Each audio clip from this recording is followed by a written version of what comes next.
Father's day বলে নাকি office ছুটে দিতে হবে। আজকে বৌমা ষষ্ঠীও পালন হবে। কচুরলতি, ইলিশ ভাপে,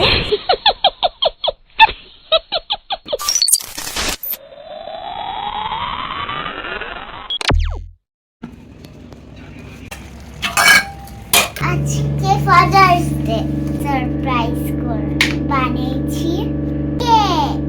আবার একই দিনে আজকে বৌমা ষষ্ঠীও পালন হবে বাড়িতে, তার জন্য রান্না বান্নাও দেখলাম হচ্ছে।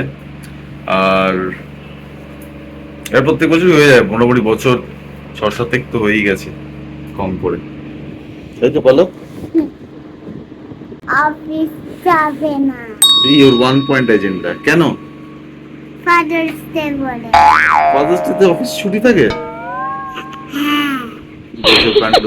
পালক নিয়ে এসেছে ফাদার্স ডের জন্য কেক, স্প্রিঙ্কলস দেওয়া নিজের পছন্দের, সঙ্গে কার্ডে লেখা আছে বাবা you always have my back from Palak. আর কাছে যাও জোরে জোরে জোরে জোরে খাও না বাহ, নাকি? very good. হ্যাঁ কাটো। Happy father's day!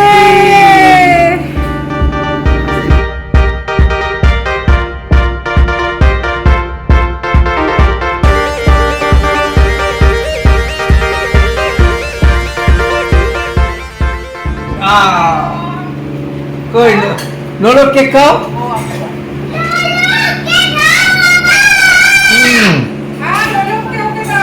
কেক খাও। ফাদার্স ডে উদযাপনের পর এবার পালা বৌমা ষষ্ঠীর। আমার বৌমা ষষ্ঠীর স্পেশাল রান্নাবান্না থালায় সাজিয়ে চলে এসেছে সামনে। আর মেনুতে ছিল চিংড়ি মাছ দিয়ে কচুরলতি, ইলিশ ভাপে, আরও ছিল ডাল, ছেঁচড়া, চাটনি ইত্যাদি ইত্যাদি। জামাই ষষ্ঠীতে পালককে বকাবকি করার পর যে ইমোশনাল ড্রামাটা তন্ময়কে সহ্য করতে হয়েছিল, সেই ভয় তন্ময় বৌমা ষষ্ঠীর দিন পালককে বকাবকি করার কোনো রকম ঝুঁকি নেয়নি। গিফট দেখিয়ে দাও, শ্বশুরমশাই গিফট, বিদেশে যাবে বলে। জুতো। The next day. ফাদার্স ডের দিন তন্ময়ের অফিস থেকে ফিরতে বেজে গিয়েছিল রাত 2:30।